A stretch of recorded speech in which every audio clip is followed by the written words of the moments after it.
কামিজের সাইড ফাড়া খুবই গুরুত্বপূর্ণ একটা জায়গা, কিন্তু আমি এই কামিজটা এখনও সেলাই করার পর এখনও আয়রন করিনি। আয়রন করলে আর একটু ফিনিশিং চলে আসবে, তাই না?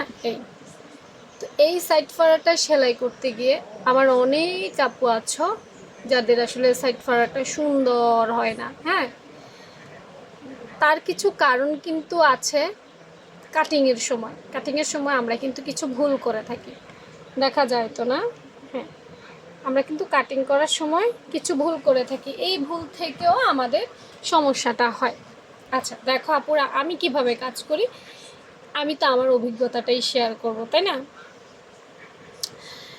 এই যে এখানে তোমরা আমার কোনো এক ভিডিওতে আমি বলেছিলাম যে বডির পাশে অবশ্যই তোমরা বাড়াই নিবা, বলছিলাম, কারণ নাইলে ধরা খাবা।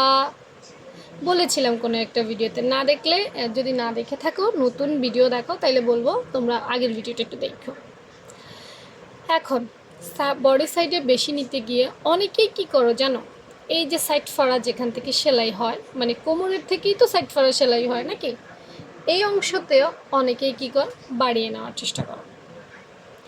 আরে ভাই, প্রত্যেকটা জায়গায় গুরুত্ব কিন্তু আলাদা আলাদা।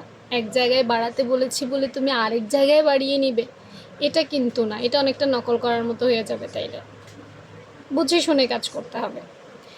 এই যে কোমরের অংশ, এটাতে দেখবো অনেকের দলা পাকিয়ে যায়, কাপড় কুঁচকে যায়, সে সুন্দর করে এটা সেলাই করতে পারে না। তার কারণ হচ্ছে কাটিং করার সময় অনেকেই আছে যারা সাইড ফাড়ার অংশে বেশি কাপড় নেয়, অতিরিক্ত কাপড় নেয়। সাইড ফাড়ার অংশে অতিরিক্ত কাপড় নেওয়া যাবে না। অনলি 1 ইঞ্চি, অর্থাৎ যতটুকু তুমি ভাঁজ দিবা, যতটুকু তুমি বটবা, ঠিক ততটুকু কাপড় তোমাকে নিতে হবে। তুমি যদি চিকন করে, এক একজন এক এক রকম সাইড ফাড়া সেলাই না, কেউ একটু মোটা করে, কেউ একটু চিকন করে, তবে মোটা না ভালো লাগে না।